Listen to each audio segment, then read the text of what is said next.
শাহজালাল রহমতুল্লাহ বুঝাইয়া দিয়া গেছেন সিলেটের মানুষকে, সিলেটের মানুষ, আমি যদি ইচ্ছা করতাম তো সিলেটের জমিনকে সোনার বানাইতে পারতাম, সোনার। যেই ব্যক্তি জায়নামাজে বৈশা সিলেট সুরমা নদী পার হইতে পারে, ও সিলেটের মাটিকেও সোনা বানাইতে পারত।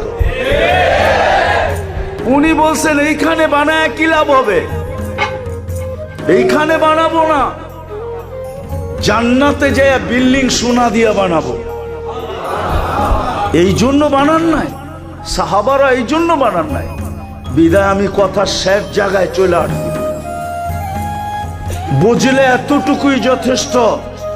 যদি আজকে এই মজমা অঙ্গীকার করে মনের থেকে, দিলের অন্তরের অন্তঃস্থল থেকে, যে আমি আল্লাহওয়ালা হইতে চাই আর কিচ্ছু হইতে চাই না। কি চান আল্লাহ?